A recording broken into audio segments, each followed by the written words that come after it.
8 নম্বর স্কন্দ, অষ্টম স্কন্দ, এবং এতে মোট পৃষ্ঠা সংখ্যা আছে আনুমানিক 800 হতে পারে, না 732, যার মধ্যে অনুক্রমণিকা অংশটি যদি আমি বাদ দিয়ে দিই তাহলে আশা করি এটি 600-ও কমে যাবে, 699 এরকম কিছু একটা হতে পারে, 698, 99, একদম 699টি পৃষ্ঠা আছে এখানে। এবং এখানে তারপরে প্রভুপাদের জীবনী আছে। এখানে আমি দেখতে পাচ্ছি শিবের একটি বিষ পান করার দৃশ্য বর্ণিত রয়েছে এবং কিছু সাপ শিবের চারপাশে ঘোরাফেরা করছে। আর এখানে আমরা দেখতে পাচ্ছি এটি ছোট্ট বালক, মনে হয় এটা হচ্ছে ভগবান বিষ্ণুর বামন অবতার। চলুন ভেতরে আমরা গেলেই দেখতে পারবো যে কী কী বিষয় আছে। অষ্টম স্কন্ধটি সৃষ্টির সংবরণের ব্যাপারে ব্যাখ্যা করে। এতে মোট অধ্যায়ের সংখ্যা আছে 24, মানে 24টি অধ্যায় আছে। এবং সেই অধ্যায়ে কী কী আছে চলুন একবার করে দেখে নিই। প্রথম অধ্যায় আছে ব্রহ্মাণ্ডের প্রশাসক মনুগণ। দ্বিতীয় অধ্যায় আছে গজেন্দ্রের সংকট। তৃতীয় অধ্যায় গজেন্দ্রের স্তব। গজেন্দ্র হচ্ছে একটি হাতি যে বিষ্ণুকে আরাধনা করত। চতুর্থ অধ্যায় আছে গজেন্দ্রের বৈকুণ্ঠে প্রত্যাবর্তন। পঞ্চম অধ্যায় আছে ভগবানের কাছে দেবদূতদের সুরক্ষা প্রার্থনা, দেবতাদের। ষষ্ঠ অধ্যায় আছে দেবতা এবং অসুরদের সন্ধি। সপ্তম অধ্যায় আছে বিষ পান করে শিবের ব্রহ্মাণ্ড রক্ষা। অষ্টম অধ্যায় আছে ক্ষীর সমুদ্র মন্থন। নবম অধ্যায় আছে মোহিনী মূর্তিরূপে ভগবানের অবতার। দশম অধ্যায়ে আছে দেবতা ও দানবদের যুদ্ধ। একাদশ অধ্যায়ে আছে দেবরাজ ইন্দ্রের দৈত্যকুল সংহার। যদি আরও গভীরে আপনি পড়তে চান যে কী কী আছে তাহলে আপনাকে এই ভিডিওটা পজ করে দেখতে হবে, কারণ আমি এখানে শুধু মূল অধ্যায়ের যে ওপরের অংশটি শিরোনাম সেটিই পড়ে শোনাচ্ছি। বেশি ডিটেলে গেলে ভিডিওটা অহেতুক লম্বা হয়ে যাবে। তাছাড়া আমি ভগবতের তো প্রতিটা শ্লোক বাই শ্লোক একটি ভিডিও তৈরি করছি, সুতরাং আপনারা অবশ্যই সেই সিরিজটি অবশ্যই দেখবেন, কারণ এর আগে ভগবতের শ্লোক বাই শ্লোক অনুবাদ এবং তাৎপর্য সমন্বিত বহুপাদের লেখা তাৎপর্য সমন্বিত ভিডিও কিন্তু কেউ দেয়নি বাংলাতে। আমি প্রথম এই ভিডিওটি তৈরি করার চেষ্টা করেছি। এটি কোনো রোজগারের উদ্দেশ্য না, ইউটিউবের রোজগারের উদ্দেশ্যে এটি ভিডিওটি বানানো হয়নি। ভিডিওটি বানানো হয়েছে যাতে ভগবত সবার কাছে সুলভ হয়ে ওঠে। যারা এই অভিযোগ দেয় ভগবত অনেক দামি, কারণ আমি যখন ভগবত কিনতে গেছিলাম তো ভগবতের অনেক দাম ছিল, 7,000 টাকা, এবং একটা একটা করে খণ্ড কিনে মানে পড়ার কোনো উপায় ছিল না। ভগবত আমাকে বলা হলো যে কিনতে হলে সমস্ত খণ্ড একসাথেই কিনতে হবে। তো আমার খুব ইচ্ছা ছিল কেনার, তো আমি পাইনি। তো তখন আমি বাধ্য হয়ে চাকরি করে এটা ভগবতটা কিনেছি। তো আমি আপনাদের কাছে এটাকে সুলভও করে দিতে চাই, যাতে আপনারাও যেন ভগবতের জ্ঞানটি আস্বাদন করতে পারেন। তারপরে দ্বাদশ অধ্যায়ে মোহিনী মূর্তি শিব বিমোহন। মোহিনী মূর্তি দ্বারা বিষ্ণুর মোহিনী মূর্তি দ্বারা শিবও বিমোহিত হয়েছিলেন। ভাবী মনুদের বর্ণনা, ব্রহ্মাণ্ডের ব্যবস্থাপনার পদ্ধতি। বলি মহারাজের স্বর্গলোক জয়, পয়ব্রত। ভগবানের অদিতির পুত্রত্ব স্বীকার। বামনদেব রূপে ভগবানের অবতারণ। বলি মহারাজের কাছে বামন দেবের দান ভিক্ষা। তারপর আছে বলি মহারাজের সর্বস্ব সমর্পণ। ভগবান কর্তৃক বলি মহারাজের বন্ধন। বলি মহারাজের আত্মসমর্পণ, দেবতাদের পুনরায় স্বর্গপ্রাপ্তি। আর 24তম অধ্যায় আছে ভগবানের মৎস্যাবতার। চলুন এতে কী কী ছবি আছে সেগুলো একবার জেনে নিই। সবার প্রথমে প্রভুপাদের একটি সুন্দর ছবি। এখানে সেই গজেন্দ্রের কথা বলছিলাম না, যে বিষ্ণু আরাধনা করছিল, সেই গজেন্দ্র দেখতে পাই। ভগবান শ্রীহরি কুমিরের মুখ বিদীর্ণ করে গজেন্দ্রকে উদ্ধার করলেন। তখনও কুমিরটিও কিন্তু একটি সুন্দর গন্ধর্বের রূপ লাভ করলো। এটি অনেকে বুঝতে পারে না যে ভগবান যখন অসুরদের বধ করে তখন অসুররা কী করে, কেন অসুরদের কী হয় তারপরে। আসলে ভগবান যে অসুরদের বধ করে তারাও কিন্তু মুক্ত হয়ে যায়। ভাবুন তো, ভগবানের স্পর্শ পেয়েছে সে তো মুক্ত হবেই যখন মানুষ। তবে হ্যাঁ, অবশ্যই কৃষ্ণ ভাবনা প্রতিকূলে করা উচিত না। অসুররাও কৃষ্ণ ভাবনাময়, কৃষ্ণকে সবসময় ভাবছে। কিন্তু অসুররা ভাবে যে কৃষ্ণকে কী করে আমি হত্যা করব, আর ভক্তরা ভাবে কৃষ্ণকে কী করে আমি রক্ষা করব। এটি অসুর এবং ভক্তদের মধ্যে পার্থক্য। অ্যাকচুয়ালি সবাই কৃষ্ণ ভাবনাময়ই কিন্তু।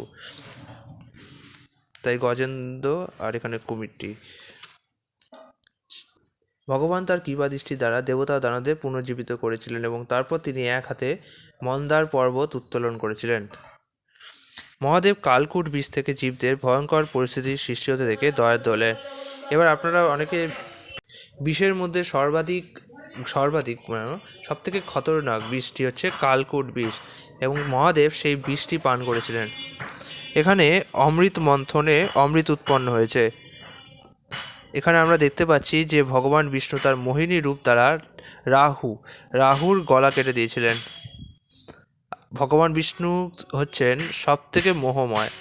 তিনি যখন মোহিনী রূপ ধারণ করেন তখন এমন কোনো মানুষের সাধ্য নেই তাকে সেই মোহিনী রূপ থেকে রক্ষা পাওয়ার।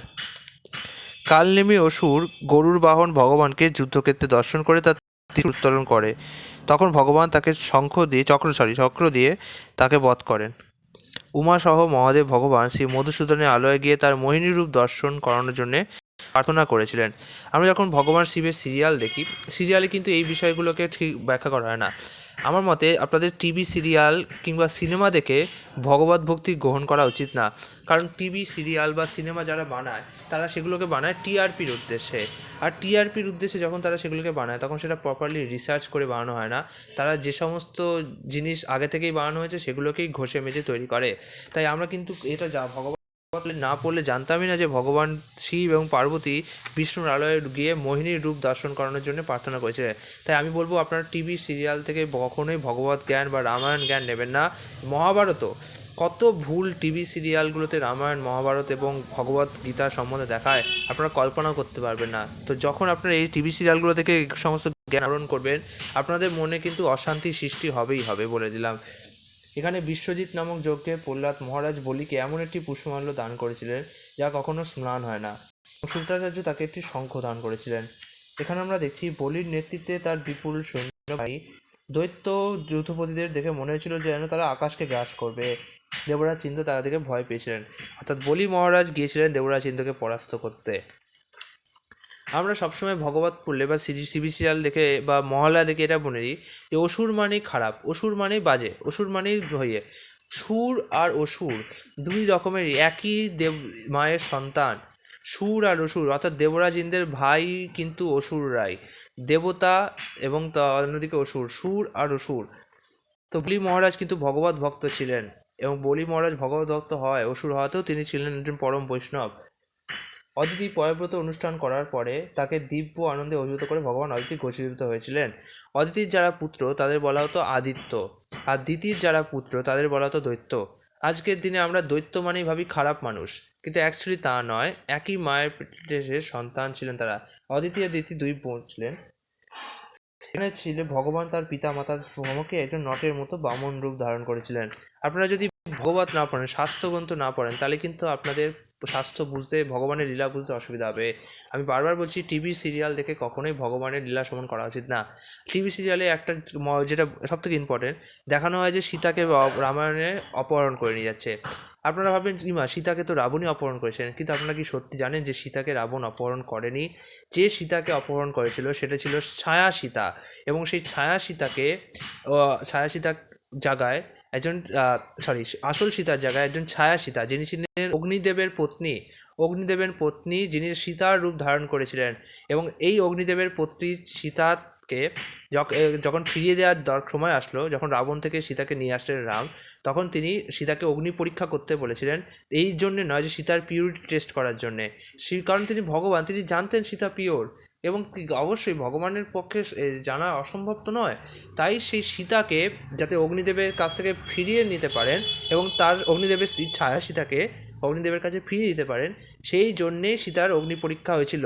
ওটা অগ্নি পরীক্ষা নয়, এটা একটা প্রসেস যেখানে আসল সীতাকে ভগবান গ্রহণ করবেন এবং যে সীতাকে তিনি লীলা খেলার জন্য নির্বাচিত করেছিলেন তাকে তিনি ফিরিয়ে দেবেন অগ্নিদেবের। তো এই ব্যাপারগুলো আপনারা কী করে জানবেন যদি আপনারা শাস্ত্রগ্রন্থ না পড়েন? কারণ শাস্ত্রে তো এগুলো লেখা আছে, কিন্তু যখন টিভি সিরিয়ালে এসব তৈরি করার ব্যাপার আসে তখন কিন্তু এই সমস্ত শাস্ত্রগ্রন্থগুলোকে রেফারেন্স হিসাবে দেওয়া হয় না। সেখানে কি দেখানো হয় যে রাবণ সীতাকে অপহরণ করে নিয়ে যাচ্ছেন, মানে কি? আর তখন কিছু লোক বলবে যে রাম ভগবান আর নিজের স্ত্রীকে বাঁচাতে পারলো না, আর রাম কীরকম ভগবান যে নিজের স্ত্রীর ওপর সন্দেহ করে? এই সমস্ত উদ্ভট প্রশ্ন পড়ে শাস্ত্রগ্রন্থ না পড়ে লোকেরা। আমি আগেও বলেছি যেভাবে বিজ্ঞান না পড়লে বৈজ্ঞানিককে আঙুল তোলা যায় না, আমি যদি বিজ্ঞান না পড়ি এবং আমি বলি নিউটন ভুল, আমি বলি আইনস্টাইন ভুল, সেটা যেমন সত্যি নয়, তেমনই শাস্ত্র না পড়লে শাস্ত্র গ্রন্থের প্রতি আমরা আঙুল তোলার ক্ষমতা রাখি না। ঠিক আছে, এইখানে বলি মহারাজ, এখানে বামনদেব, আর এখানে আছে মনুকে। এটা আপনারা খেয়াল করেছেন? ভারতবর্ষ কি পৃথিবীর যে কোনো প্রাচীন সাহিত্য সব জায়গায় কিন্তু একই জিনিসের বর্ণনা রয়েছে। যেটা মৎস্য সমুদ্রে যখন বন্যা এসেছিল, পৃথিবী ডুবে গেছিলো, তখন একটা মাছ এসে কিন্তু রক্ষা করেছিল। আপনি যে একটু ভাবুন, সমস্ত দেশের যখন যোগাযোগ ছিল না, মিল ছিল না, তখন একই রকম কাহিনী কী করে তারা তৈরি করতে পারলো?